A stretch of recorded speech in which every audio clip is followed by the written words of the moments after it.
जय हिंद मेरे प्यारे मित्रों, आप सभी का स्वागत करता हूं अपने YouTube चैनल ज्ञान एग्जाम प्रिपरेशन में। तो जो भी है स्टूडेंट इस बार रेलवे ग्रुप डी एनटीपीसी का एग्ज़ाम 2022 में देने वाला है, उनके लिए वीडियो काफ़ी महत्वपूर्ण होने वाला है, क्योंकि इस वीडियो में हमने मैथ का टॉप 20 क्वेश्चन यहाँ पे इंक्लूड किए हैं, जो कि आपका प्रीवियस ईयर में जो TCS द्वारा जो आपका क्वेश्चन पूछा गया था, ऑनलाइन क्वेश्चन जो ओरिजिनल पेपर आपको पूछा गया था, उसका सोल्यूशन मैं इस वीडियो में आपको देने वाला हूँ। सिर्फ मैं वही क्वेश्चन का यहाँ पे हम डिस्कस करेंगे जो कि आपको एग्जाम में ज़्यादा आने के यहाँ पे चांस है। यदि आप यहाँ पर आप एक सेट यदि डेली आप प्रैक्टिस कर लेते हैं तो 80% क्वेश्चन जो है यहाँ पे मैथ का आपका कंप्लीट हो जाएगा। आप प्रीवियस ईयर से ही 80% का question pattern same to same आपको आने वाला है एग्जाम में। आप 25 नंबर में से आप 20 नंबर आराम से कर पाएंगे। ठीक है, यदि चैनल पर आप यदि नए विजिट कर रहे हैं तो चैनल को सब्सक्राइब कर बेल आइकन को दबा दीजिए, ताकि आने वाली वीडियो का नोटिफिकेशन आपको सबसे पहले मिल सके। तो चलिए फ्रेंड्स, हम वीडियो को स्टार्ट करते हैं। देखते हैं क्वेश्चन नंबर फर्स्ट में। चलिए देखिएगा, कह रहा है दो संख्याओं का अंतर जो है उनके योग के 30% के बराबर है। ठीक है, दो संख्याओं का जो अंतर है, देखिए यहाँ पे कह रहा है दो संख्याओं का, मान लेते हैं पहली संख्या x और दूसरी संख्या y। अंतर का मतलब घटाव। दो संख्याओं का जो अंतर है उनका योग कहें तो x प्लस वाई, उनका दो संख्याओं का जो अंतर है उनका योग के कितने परसेंट के बराबर, तो 30%। और 30% का मतलब कितना हो जाएगा, 30/100। ठीक है, तो यहाँ से देखिएगा, यहाँ से आप काटिए तो यहाँ से कटेगा आपका 1 0 से 1 0 यहाँ पे कट जाएगा। तो यहाँ पे क्या बचा, कुछ नीचे नहीं है तो 1 है। ठीक है, तो यहाँ पे जो बच रहा हमारा x माइनस वाई बटे 1 बराबर ऊपर जो बच गया आपका 3 से यहाँ पे गुना हो जाएगा, यानी 3 इंटू एक्स प्लस वाई, और बटे में नीचे कितना आ गया, 10 आ गया। अब 10 से ये तिरछा तिरछी क्रॉस गुना कर देंगे तो यहाँ पे हो जाएगा 10x और माइनस का हो जाएगा 10y, और इस साइड 1 से गुना करेंगे तो 3 ही रहेगा, तो इधर हो जाएगा यहाँ पे 3x और प्लस का 3y। ठीक है, आप x को ई पट्टी कर दीजिए तो यहाँ 10x और माइनस 3x हो जाएगा, और बराबर में 3y ऑलरेडी इधर में है, और 10y को इस साइड ले जाइएगा तो यहाँ पे प्लस का 10y यहाँ पे हो जाएगा आपका। तो 10 में से 3 गया, यहाँ पे 7x हो जाएगा, यहाँ पे 10 और 3 13y आपका हो जाएगा। तो यहाँ से देखिएगा, नज़दीक का रिलेशन नज़दीक से होता है और दूर का रिलेशन दूर से। यदि हम x और y के मान की बात करें तो x का मान यहाँ पे 13 हो गया, और y का मान कितना हो गया, तो y का मान यहाँ पे 7 हो गया। तो बड़ी संख्या 13 है, तो बड़ी संख्या 13 और छोटी संख्या 7। यहाँ पे कहा है कि बड़ी संख्या और छोटी संख्या का अनुपात बताइए। तो बड़ी संख्या कितना, 13, और छोटी संख्या 7। तो यहाँ पे जो मेरा आंसर आ गया 13:7, ऑप्शन 2 बिल्कुल ही सही हो जाएगा। आशा करता हूँ आपको समझ में आया होगा। आज की क्लास में फ्रेंड्स आपको बहुत ही मजा आने वाला है, क्योंकि आगे मैंने थोड़ा सा लेवल को हार्ड किया है, धीरे धीरे आपको लेवल यहाँ पे हार्ड होते जाएगा। चलिएगा अगली क्वेश्चन देखते हैं। चलिए देख लेते हैं। इस तरह से सवाल आपको एग्जाम में पूछा जाता है, बहुत ही आसान सा सवाल है। यहाँ पे जो आपको दिया है, यहाँ पे लिखा है आपका tan थीटा, और प्लस का लिखा है यहाँ पर देखिएगा cot थीटा बराबर 2 दिया है। तो ये बराबर में 2 है, तो देखिए थीटा का कौन सा ऐसा वैल्यू पुट करे कि 2 आ जाए। तो यहाँ पर जानते होंगे कि tan 45 का मान, यानी यदि थीटा बराबर 45 डिग्री यदि पुट कर दें तो tan 45 का मान 1 होगा, cot 45 का मान भी 1 होगा, यानी 2 बराबर 2 आपको सेटिस्फाइड कर रहा है। तो यहाँ पर जो भी है, यहाँ पे हम समझ गए हैं कि यहाँ पे थीटा की जगह कितना डिग्री रखना होगा, तो 45 डिग्री। तो जो भी आपसे पूछा गया तो यहाँ पे 45 डिग्री रखेंगे तो 1 हो जाएगा, तो 1 के पावर 15 तो 1 ही रहेगा, ये भी आपका 1 रहेगा, ये भी आपका 2 और गुने यहाँ पे 1 हो जाएगा। तो देखिएगा यहाँ पे कितना आ गया, यहाँ पर प्लस के चिन्ह, यहाँ भी प्लस के चिन्ह, तो 1 1 2 और 2 कितना हो जाएगा, तो यहाँ पर जोड़ करके कितना जाएगा, तो आपका 4 जो है ऑप्शन 1 में दिया गया, बिल्कुल ही सही हो जाएगा। चलिए हम अगली सवाल देखते हैं। देखिएगा, करा अमृतसर जो है, अमृतसर शताब्दी एक्सप्रेस दिल्ली से शाम 4:30 बजे निकलती है और रात 10:30 बजे अमृतसर पहुंच जाती है। तो करा रेलगाड़ी की औसत चाल यहाँ पे 75 किलोमीटर प्रति घंटा दिया है, तो दिल्ली से अमृतसर की दूरी बताइए। तो आप जैसा जानते होंगे कि दूरी बराबर क्या होता है, दूरी बराबर होता है चाल और गुने क्या होता है, समय। ठीक है, चाल गुने समय। तो आपका चाल तो दिया है यहाँ पर 75 किलोमीटर प्रति घंटा, जो समय दिया है 4:30 से लेकर 10:30, तो 4:30 से 10:30 तक टाइम जो कितना हो जाएगा। यहाँ पे स्पीड की यदि हम बात करें तो स्पीड जो आपको दिया है 75 किलोमीटर प्रति घंटा, और टाइम की बात करें तो टाइम 4:30 से 10:30 तक, यानी कितने हो जाएगा, तो 6 घंटा हो जाएगा। तो यहाँ पर दूरी निकालेंगे तो चाल गुने समय, यानी 75 गुने 6 करेंगे तो 6 25 6 7 42 3 45, यानी 450 किलोमीटर इस क्वेश्चन का राइट आंसर हो जाएगा। चलिए अगली सवाल देखते हैं। देखिए यहाँ पर भी एक आसान सा सवाल है। यहाँ पे देखिएगा, यदि कमरे की लंबाई, चौड़ाई और ऊंचाई क्रमशः आपका 30 मीटर, 20 मीटर और 40 मीटर दिया है, तो कमरे के चारों दीवारों के क्षेत्रफल यहाँ पे बताइए। देखिए लंबाई, चौड़ाई और क्या दिया, ऊंचाई। लंबाई आपका 30 मीटर दिया है, ठीक है, चौड़ाई आपका 20 मीटर दिया है और ऊंचाई जो है आपका 40 मीटर दिया है, ठीक है। तो कमरा के चारों दीवारों को जो क्षेत्रफल होता है, एरिया क्या होता है कमरा के चारों दीवारों का, 2 × L + B और गुने क्या होता है यहाँ पे हाइट होता है, ठीक है। तो 2 × L का मान रखेंगे 30 और प्लस B का मान यहाँ पे हो जाएगा आपका 20, ठीक है, और गुने हाइट, तो हाइट का मान कितना दिया है 40, तो यहाँ पे हम 40 रख देंगे, ठीक है।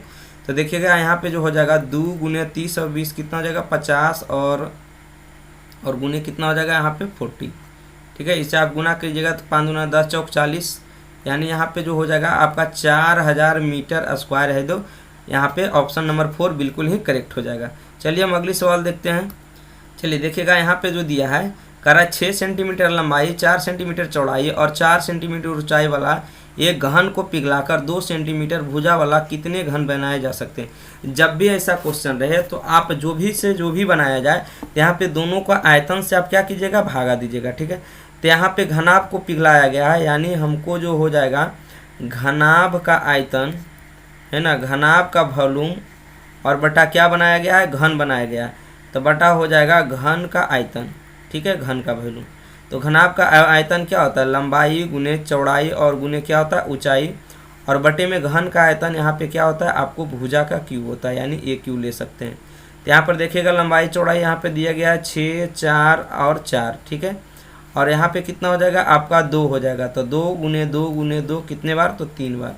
तो देखिएगा यहाँ पे हो जाएगा 2 दूनी 4 दूनी 8, ठीक है, तो 4 से काटेंगे 2 बार में कटेगा, 2 दूनी का 4 यानी 6 दूना कितना कट करके आ जाएगा, तो यहाँ पे 6 दूना 12 यानी 12 घन बनाए जा सकते हैं। ऑप्शन 2 बिल्कुल ही करेक्ट हो जाएगा। चलिए अगली सवाल देखते हैं। चलिए देखिएगा यहाँ पर थोड़ा सा यहाँ पे दिमाग लगाने वाली क्वेश्चन यहाँ पे है, आपको पूछा गया, आपको जो दिया गया है यहाँ पे देखिएगा दे रखा है, देखिएगा सेक थीटा और प्लस का क्या दिया हुआ आपका टेन थीटा बराबर आपको दिया गया है 2 - √3। यदि आप चाहिएगा तो दोनों तरफ आप स्क्वायर करके भी बना सकते हैं, ठीक है, क्योंकि sec square theta minus tan square theta बराबर क्या होता है 1 होता है। तो यहाँ से देखिएगा यहाँ जो उल्टा होता है यानी सेक थीटा, यदि जो हम सेक थीटा और माइनस टेन थीटा का यदि हम मान निकालें तो इसका जस्ट उल्टा यानी 2 - √3 है, तो इसका मान हो जाएगा 2 + का √3, ठीक है। ऐसा यहाँ पे कंसेप्ट होता है। चलिए देखिएगा यहाँ से यदि हम माइनस करें, यहाँ पर जोड़ने पर क्या हो जाएगा टेन थीटा कट जाएगा, यहाँ जो आ जाएगा आपका आ जाएगा 2 सेक थीटा और इक्वल टू यहाँ पे जब जोड़ेंगे तो √3 कैंसिल होगा, यानी 2 दूनी के 4 और 2 से भागा दीजिएगा तो 2 बार में कटेगा, यानी जो यहाँ पे सेक थीटा का वैल्यू यहाँ पे आ गया, कितना आ गया 2 आ गया। तो 2 और कुछ नीचे में नहीं है तो 1 है। तो सेक थीटा बराबर आप क्या जानते हैं, सेक थीटा बराबर होता है आपका कॉस के उल्टा यानी B/H हो जाएगा, यहाँ पे आधार बटे कर्ण। तो यहाँ से हम किसका मान निकाल लेते हैं, तो यहाँ से हम P का वैल्यू निकाल लेते हैं। तो P बराबर क्या होता है √H² और माइनस का हो जाएगा यहाँ पे B²। तो P का वैल्यू यहाँ से आप ज्ञात कर सकते हैं। H का वैल्यू यहाँ पे कितना है, सॉरी यहाँ पे हो जाएगा H/B, यहाँ पे होगा क्या हो जाएगा H/B हो जाएगा, यहाँ पे उल्टा है चूँकि सेक थीटा है। तो H का मान आपका 2 है तो 2 का स्क्वायर यहाँ पे 4 हो जाएगा, और यहाँ पे B का मान 1 है तो 1 का स्क्वायर 1 हो जाएगा। यहाँ पे हो जाएगा कितना, तो यहाँ पे हो जाएगा √3, P का वैल्यू आ गया। जो आपसे क्वेश्चन जो यहाँ पे पूछा गया है, क्या पूछा गया है यहाँ पे देखिएगा, यहाँ पे लिखते हैं √3 sin थीटा और प्लस का क्या पूछा है आपका cos थीटा पूछा है, प्लस का cos थीटा। तो देखिएगा √3 sin थीटा, तो sin थीटा बराबर क्या होता है P/H, तो P का वैल्यू कितना आया √3, तो √3 और बटा H का मान कितना था तो 2 था, तो यहाँ से 2 रख देंगे, ठीक है। और प्लस cos थीटा बराबर होता है B/H, तो B का वैल्यू कितना है 1 है, तो 1 रखेंगे, H का वैल्यू √3 है तो यहाँ पे √3 डालेंगे, ठीक है। तो यहाँ से √3 गुना √3 कितना हो जाएगा, सिर्फ यहाँ पे 3 हो जाएगा, ठीक है। और देखिएगा यहाँ पे सॉरी यहाँ पे cos थीटा था ना, cos थीटा बराबर B/H होता है, तो B का मान यहाँ पे इतना था, H का मान कितना था, तो यहाँ पे 2 हो जाएगा, ठीक है। कितना हो जाएगा 2 हो जाएगा यहाँ पे।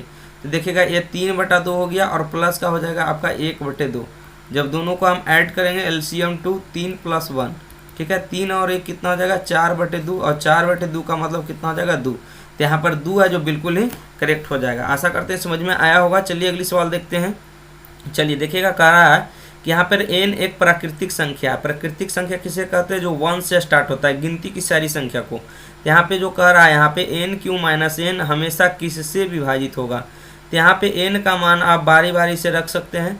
यदि n का मान यदि हम 1 लेते हैं तो 1 का क्यूब और -1, ये कितना होगा? 0। यदि हम n का वैल्यू यहाँ पे हम 2 लेते हैं तो n का क्यूब यानी 2 का क्यूब कितना हो जाएगा आपका? 8, और 2 का क्यूब 8, और यहाँ पे 1 यदि हम घटाते हैं तो यहाँ पे कितना आता है? तो 7 आता है। ठीक है, और देखिएगा यहाँ पे यदि हम 3 लेते हैं, सॉरी यहाँ पे n है ना, n माइनस करना है, तो n का वैल्यू 2, तो यहाँ पे 2 घटाएंगे तो यहाँ पे कितना आ जाएगा आपका? 6 आ जाएगा। ठीक है, यदि आप n का वैल्यू यहाँ पे 3 लेते हैं तो 3 का क्यूब करेंगे तो 3 का क्यूब 27 और -3 करेंगे तो यहाँ पे 27 में से 3 जाएगा, कितना आएगा? 24 आएगा। तो यहाँ पर आप क्या देख पा रहे हैं? यहाँ पे 0 है, 0 तो सबसे डिवाइड होता है। यहाँ पर 6 आ रहा है, 24 आ रहा है। इससे आपको पता चल रहा है कि ये जो हमेशा जो डिवाइड होने वाला है ये हमेशा कितना से होगा? तो 6 से। आगे भी निकालिएगा तो 6 से ही डिवाइड होगा। तो इसका सही जो आंसर हो जाएगा यहाँ पे ऑप्शन नंबर 4 बिल्कुल ही करेक्ट हो जाएगा। चलिए अगली सवाल देखते हैं। चलिए यहाँ पे देखिएगा, कह रहा है 5 अंकों की बहुत छोटी से छोटी संख्या ज्ञात कीजिए जो कि 12, 16, 24 और 28 से पूर्णतः विभाजित हो। इस टाइप के क्वेश्चन में देखिएगा आप ऑप्शन से बनाइएगा तो ज़्यादा बेटर रहेगा। यदि हम ऑप्शन के यूज करते हैं तो यहाँ से हम बिल्कुल ही समय को बचा पाएंगे, क्योंकि इस टाइप के क्वेश्चन में आपको समय को बचाना होगा। तो यानी वह संख्या है जो भी छोटी संख्या है। तो यहाँ पर देखिएगा 1060 दिया गया है आपको, 1000 यहाँ पे जो है 10070 दिया गया है, 10090 दिया गया है, यहाँ पे 10080 दिया गया है। तो जो भी संख्या यहाँ पे देखिएगा, जो भी संख्या 12 से डिवाइड होगा, क्योंकि 12 का गुना 3 × 4 होता है। जो भी संख्या 12 से कटेगा वो 3 से भी कटेगा और 4 से भी कटना चाहिए। तो 3 से कटने का नियम है, चेक कर लेते हैं। यदि संख्या 3 से कटेगी तब तो 12 से कटेगी, तो सबसे पहले 3 से ही चेक कर लेते हैं। तो 3 से, इसमें यदि 3 से चेक करने का नियम क्या है? अंकों का योगफल 3 से कटना चाहिए। यहाँ 6 और 1 7 होता है, 7 जो 3 से नहीं कटेगा, यानी ये ऑप्शन मेरा नहीं हो सकता है। ठीक है, एक ही से आप चेक कर लीजिए, ये भी हो जाएगा 7 और 1 8, ये भी आपका ऑप्शन नहीं हो सकता है। ठीक है, अब यहाँ पर देखिएगा तो 9 और 1 10, यहाँ पे भी 10 आ रहा है, ये भी 3 से नहीं कटता, तो ये भी नहीं होगा। जब तीनों कट गया तो यहाँ पे ऑटोमेटिक ये ऑप्शन नंबर 4 यहाँ पे हम टिक करके निकाल सकते हैं। बाकी इस साइड 24 28 से चेक करने की ज़रूरत बिल्कुल भी नहीं है। तो यहाँ से आप टाइम को क्या कर सकते हैं? बचा सकते हैं। ठीक है, चलिए अगली सवाल देखते हैं। चलिए यहाँ पे देखिएगा, जो आपका सवाल है यहाँ पे कह रहा है कि 11 के पावर 8 और -13 को 10 से विभाजित करना है। क्या करना है? 11 के पावर 8 और -13 को 10 से डिवाइड करना है। तो आपका जो है कितना शेषफल बचेगा? जब भी इस प्रकार का यदि आपको सवाल रहता है, यदि शेषफल हम ज़रूरत पड़ने पर शेषफल को हम माइनस में भी ले सकते हैं। जैसे यदि कोई संख्या यहाँ पे सपोज दैट मान लेते हैं 10 है, ठीक है, और यहाँ पर यदि हमको 3 से भागा लगाना है, ठीक है, यदि हम एक ज़्यादा 4 तिया 12 एक ज़्यादा बार यदि हम भागा लगाते हैं तो यहाँ पे यदि 3 तिया 9 करते तो शेषफल 1 बचता प्लस में। यदि 4 बार में यदि इसको हम लगाते हैं तो 4 तिया का 12 यानी शेषफल -2 बचेगा। ठीक है, कितना बचेगा? -2 बचेगा। तो मेरा जो आना चाहिए शेषफल 1, यदि हम माइनस लेके बनाते हैं तो यहाँ पर भी आंसर मेरा 1 होना चाहिए। तो क्या करेंगे? देखिए, जो जिससे हम भागा दे रहे हैं उससे जो यहाँ पे माइनस में बचेगा उसको क्या कर देंगे? लेस कर देंगे। तो यहाँ पर भी मैं वही प्रक्रिया लगाने वाला हूँ। यदि माइनस है तो दोनों में आप 10 से डिवाइड कीजिए। तो देखिएगा 11 से यदि आप 10 में डिवाइड करते हैं तो यहाँ पे शेषफल क्या आपको आता है? 1। तो यहाँ पे जो बन जाएगा आपका 1 के पावर 8 और -10 में 13 से भागा देते हैं तो शेषफल क्या आता है? यहाँ पे 3 आता है। तो 3 और बटे में कितना हो जाएगा? यहाँ पे 10। ठीक है, अब यहाँ 1 का क्यूब 1 के पावर 8 समथिंग तो 1 ही रहेगा, 1 में से 3 जाएगा तो माइनस का 2 बचेगा और बटा में कितना हो जाएगा? 10। तो जब भी शेषफल आपको माइनस में आवे तो क्या करना है? ये जो 10 जिससे भागा दे रहे हैं उसको से 2 घटा दीजिए, यानी आपका शेषफल है जो यहाँ पे 8 बचेगा। ना कि आप 11 के पावर 8 आप यदि निकालिएगा तो आपको बिल्कुल ही बहुत ज़्यादा टाइम लगेगा। नहीं तो एक नियम आप और कर सकते हैं। यहाँ पे क्या करते हैं? यहाँ पे पावर को 4 से भागा देते हैं, जो शेष बचता है वो पावर होता है। 4 दूनी 8, ठीक है, तो यहाँ पे 4 दूनी 8, 4 से यदि पूरा डिवाइड हो जाए तो पावर यहाँ पे 4 भी ले सकते हैं और -13 और बटे में क्या कर सकते हैं? 10 कर सकते हैं। तो 11 को आपको 4 बार गुना करना होगा, 13 को घटाना होगा, फिर 10 से आप भागा दीजिएगा।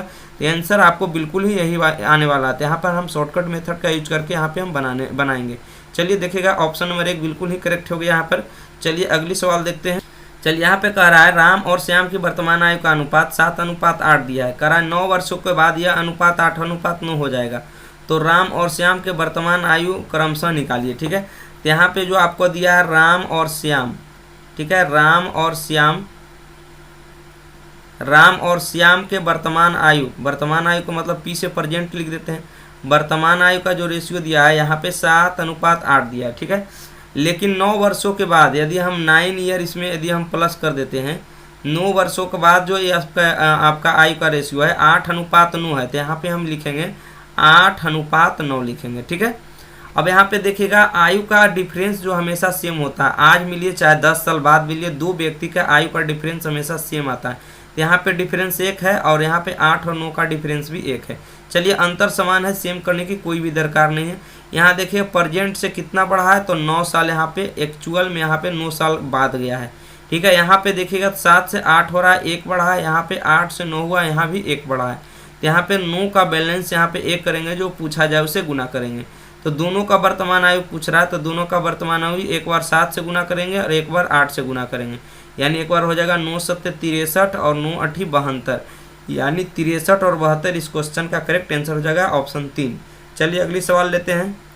चलिए देखिएगा इस टाइप के सवाल में हम कैसे करेंगे, यहाँ पर भी बिल्कुल विद इन सेकेंड यहाँ पे हम इस सवाल को मैं करके आपको दिखाता हूँ कि एग्जाम में आपको कैसे बनाना होता है। एग्जाम में देखिएगा यदि आप मेथड से बनाना शुरू कीजिएगा ना, तो आपको बहुत ही ज़्यादा टाइम लग जाएगा। तो यहाँ पे समय को बचाने के लिए, चूँकि ट्रिकी मैथ यहाँ पे जो है एग्जाम हॉल में आपको दिया जाता है, चूँकि आप उसके चक्कर में पड़े, कैलकुलेशन करें और समय को बर्बाद करें, ताकि आपके 10 क्वेश्चन जो बनने वाला है वो भी आपका क्या होता है, छूट जाता है। तो देखिएगा यहाँ पे जो क्वेश्चन कर रहा है कि दो व्यक्तियों के आय का रेशियो 7:5 दिया है। ठीक है, उनके व्यय का अनुपात भी दिया हुआ, आपका खर्चा का अनुपात 9:7।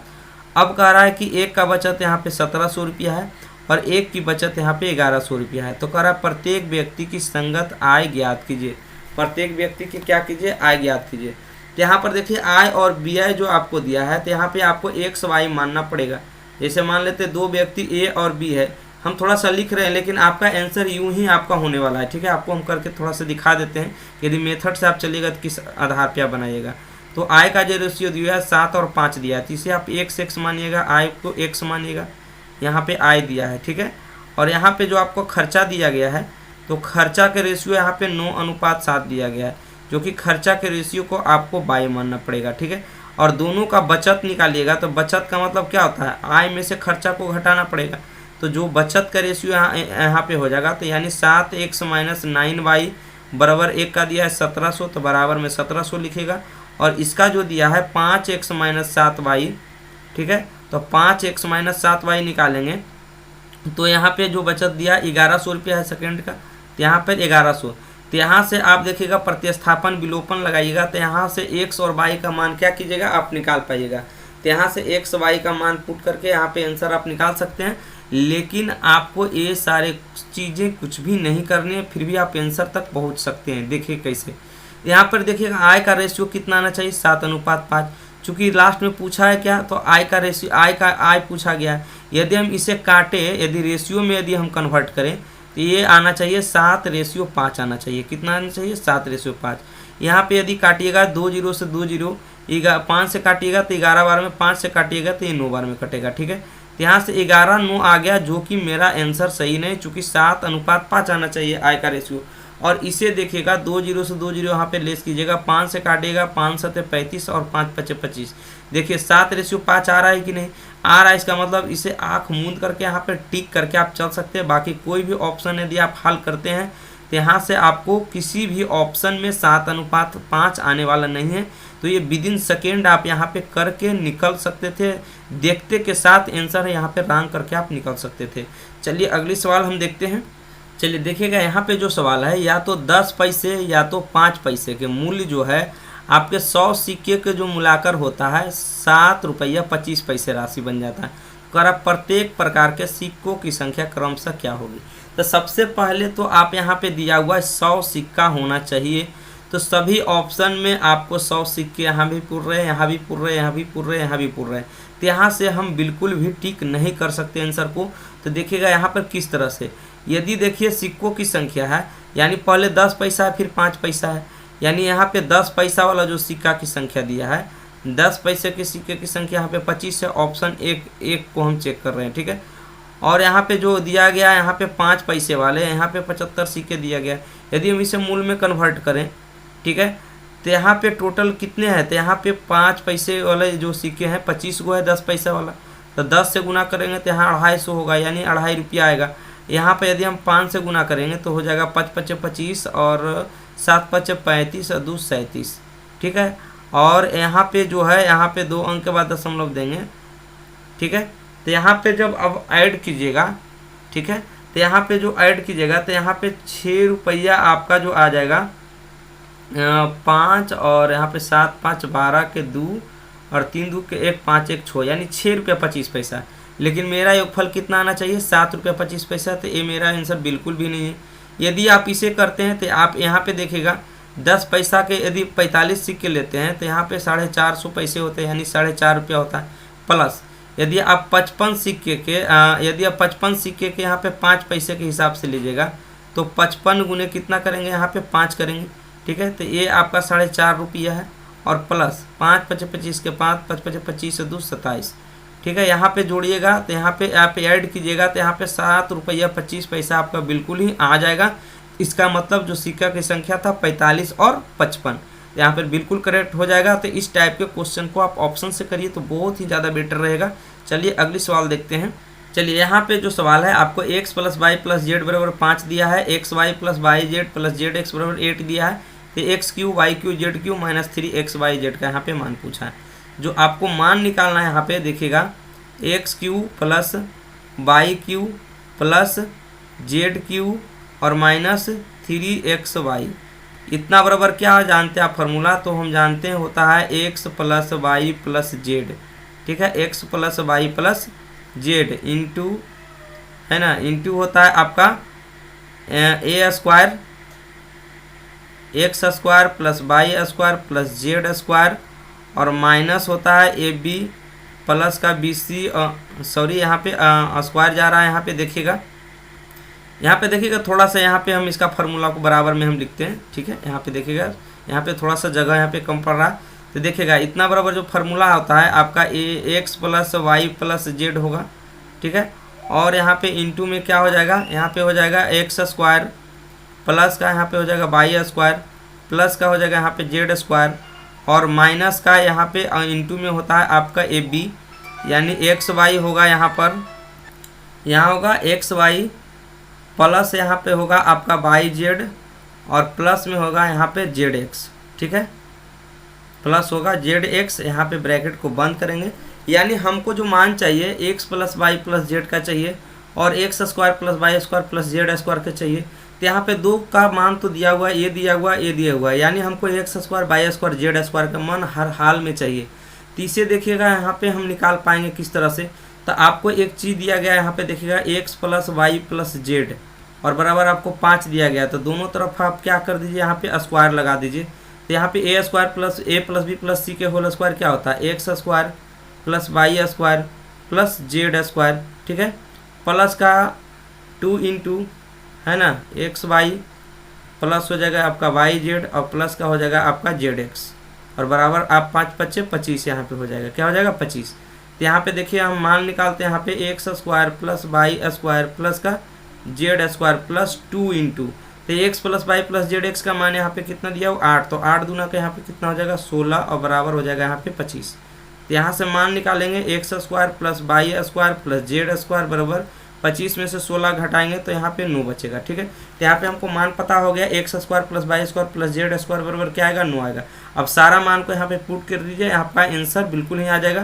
तो देखिएगा x plus Y plus z का मान यहाँ पे 5 था तो 5 पुट कर देते हैं और देखिएगा यहाँ पे जो है x square plus Y square plus Z square का मान यहाँ पे 9 आया तो 9 लिख देते हैं और माइनस, और यहाँ पे देखिएगा x plus Y plus z x का मान यहाँ पे देखिएगा 8 दिया हुआ है तो यहाँ पे 8 दे देते हैं, ठीक है।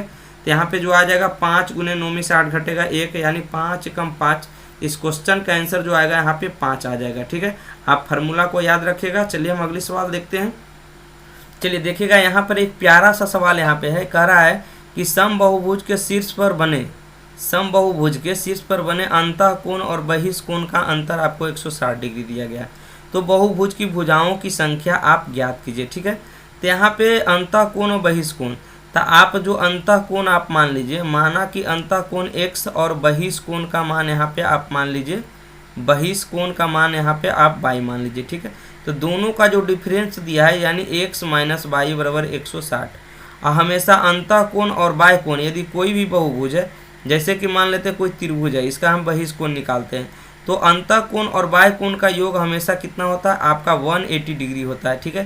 तो यहाँ से हम कह सकते हैं कि x प्लस वाई का जो मान होगा यहाँ पे 180 होगा, यानी 180 डिग्री होगा। यहाँ से आप निकालिएगा तो y से y कैंसिल हो जाएगा, यानी हो जाएगा 2x बराबर, दोनों को जोड़िएगा तो 0, 8 14 4 1 1 2 1 3 340 हो जाएगा। तो यहाँ पे काटिएगा तो 17 दूना 34 यानी 170 बार में, तो x का वैल्यू कितना आ गया 170। जब x का वैल्यू यहाँ पे 170 आ गया तो y का वैल्यू क्या रखेंगे तो 160 आएगा, तो y का वैल्यू जब आप निकालिएगा तो यहाँ पे 10 आ जाएगा, ठीक है। तो आप एक फार्मूला पढ़े होंगे कि प्रत्येक अंतःकोण का फार्मूला क्या होता है, ठीक है। तो योगफल का फार्मूला होता है 2n-4 इंटू होता है आपका 90 डिग्री, ठीक है, योगफल। जब इसमें हम n से भागा देते हैं, ठीक है, तो प्रत्येक अंतःकोण आता है, ठीक है। तो यहाँ पे जो अंतःकोण आपका है, अंतःकोण को y माने हैं, आपका अंतःकोण को x माने हैं, तो x का वैल्यू कितना है 170, तो बराबर में 170 है। यहाँ पर जब आप हल कीजिएगा तो आपका आंसर आ जाएगा। लेकिन आपको एक डायरेक्ट शॉर्टकट यहाँ पे बताता हूँ, यदि आपको बहिष्कोण पता है, क्या पता है आपको, यदि आपको बहिष्कोण आपको पता है, ठीक है, तो बहिष्कोण इसमें कितना है, बहिष्कोण को y हम माने थे, तो y का वैल्यू 10, यानी बहिष्कोण का मान यहाँ पे 10 है। जब कभी भी बहिष्कोण पता रहे, यदि आपको भुजा की संख्या निकालना हो, क्या निकालना हो, भुजा की संख्या, तो भुजा की संख्या निकालना हो तो डायरेक्ट इसका फार्मूला होता है 360 और बटा क्या होता है बहिष्कोण, 360 बटा होता है बहिष्कोण। तो यहाँ पे देखिएगा 360 और बटे बहिष्कोण कितना है 10, तो यहाँ पे 10 रख दीजिएगा तो 0 0 खत्म, तो यहाँ पे जो बहिष्कोण का मान आ जाएगा यहाँ पे 36 आ जाएगा, यानी यहाँ पे जो भुजा की संख्या जो आ गई यहाँ पे देखिएगा 36, यानी ऑप्शन नंबर 2 बिल्कुल ही करेक्ट हो जाएगा। चलिए अगले सवाल देखते हैं।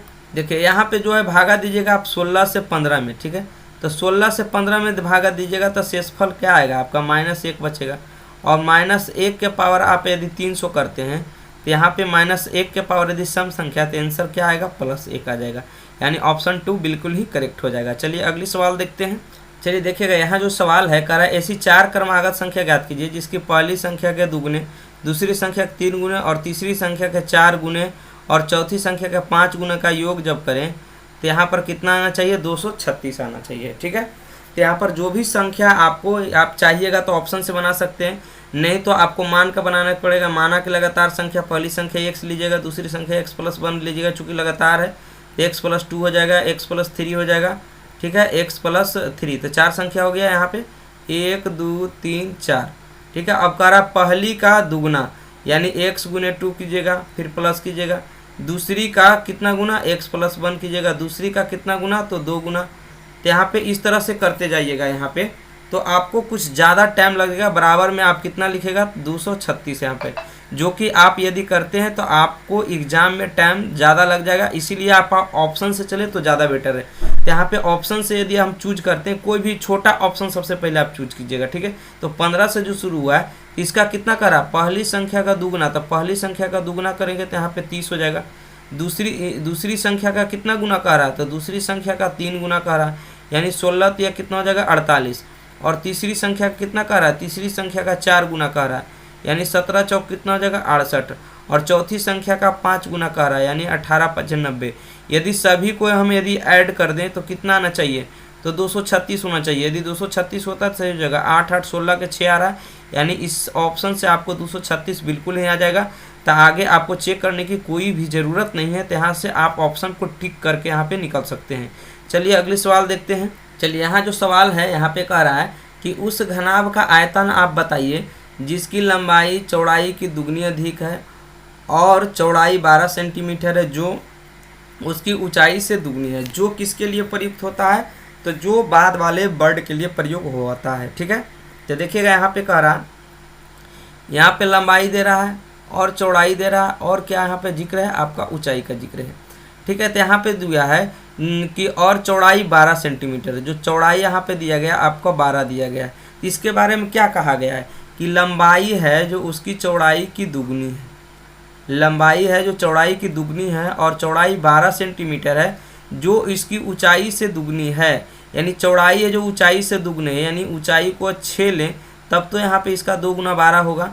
ठीक है, और पहले आप क्वेश्चन पढ़िए तो कह रहा है जिसकी लंबाई उसकी चौड़ाई से दुगनी अधिक, दुगनी अधिक का मतलब 12 का दुगुना 24 और 24 में 12 आप ऐड कर दीजिए। ठीक है, यदि कोई बोलता है 2 का दुगनी अधिक, तो दुगनी अधिक तो 2 दूना 4 है, कितना हो जाएगा, 4 और 2 कितना हो जाएगा, 6 यहाँ पर हो जाएगा। तो यहाँ पे दुगनी अधिक कर रहा है, यानी 12 दूना 24 और 24 और 12 यहाँ पे जोड़ दीजिए। ठीक है, तो 24 और 12 जोड़िएगा तो यहाँ पे 36 हो जाएगा।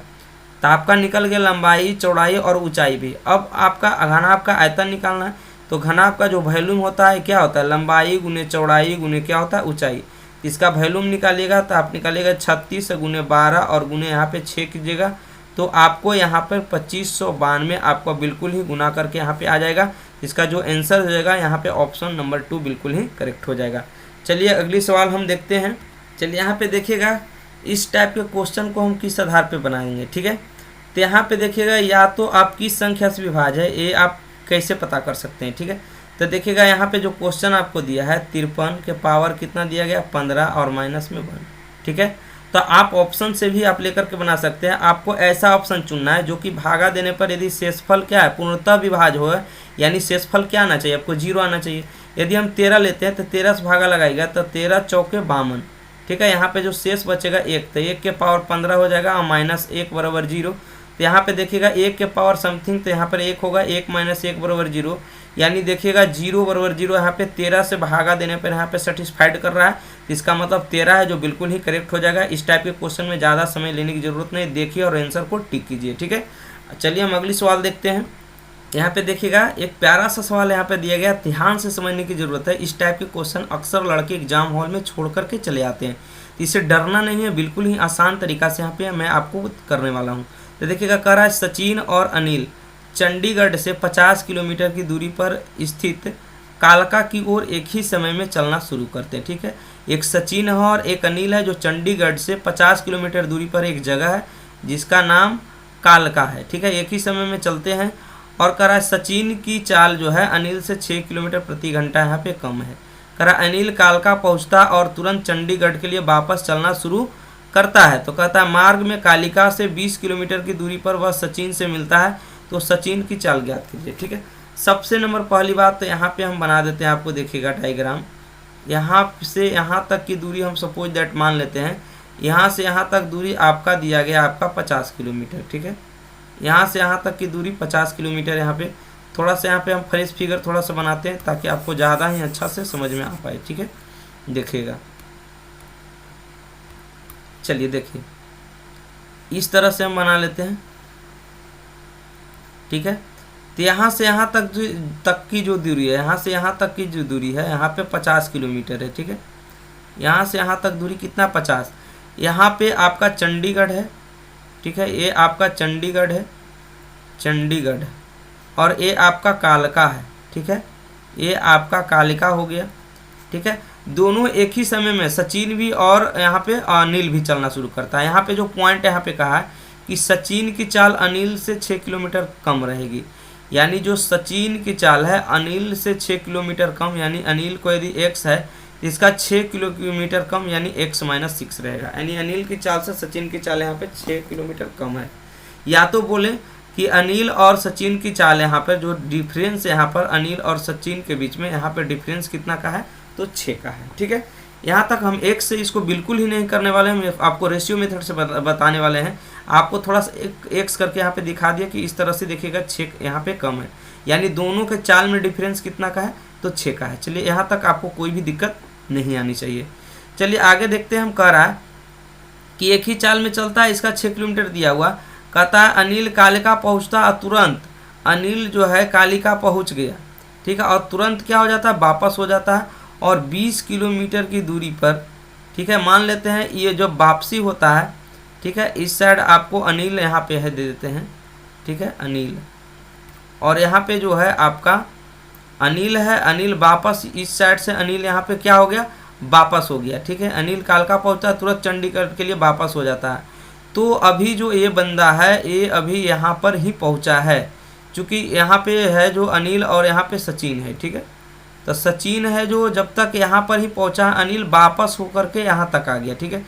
यानी यहाँ से यहाँ तक की यदि हम दूरी बोले तो टोटल 50 है, तो यहाँ से बीच की दूरी यहाँ पर 30 है। यानी दोनों बंदा यहाँ पे मिलता है, जो इस पॉइंट पे आके मान लेते हैं दोनों बंदा क्या होता है, मिल जाता है। दोनों बंदा क्या होता है, मिल जाता है 20 किलोमीटर की दूरी पर, ठीक है। तब यहाँ पे बताइएगा क्या कितना यहाँ पे दूरी टोटल डिस्टेंस कवर किया है। तो ठीक है, तो जितने टाइम में यहाँ पे अनिल है, अनिल देखिएगा 50 गया और फिर वापस भी 20 तक आ गया है, यानी 50 और 20 टोटल 70 किलोमीटर की दूरी चला, ठीक है। तो अनिल जो है यहाँ पे, अनिल जितना टाइम में ये 70 किलोमीटर की दूरी जा रहा है, ठीक है, सचिन उतना ही टाइम में आपका कितना डिस्टेंस गया, सचिन उतना ही टाइम में आपका यहाँ से यहाँ तक किया, यानी 30 किलोमीटर गया, ठीक है। कितने किलोमीटर, 30 किलोमीटर गया। तो जब कभी भी यहाँ पे यदि समय बराबर हो तो जो रेशियो आपका डिस्टेंस का होता है वही रेशियो आपका किसका हो जाता है, तो स्पीड का हो जाता है। क्यों हो जाता है, क्योंकि जो ज़्यादा डिस्टेंस कवर करेगा उसका चाल ज़्यादा होगा, जो कम डिस्टेंस कवर करेगा उसका चाल कम होगा। यानी स्पीड की रेशियो की यदि हम बात करें तो यहाँ पे कितना हो जाएगा, तो 7:3 हो जाएगा, ठीक है। अब यहाँ पे देखिएगा दोनों में चाल में अंतर कितना का था, 6 का था।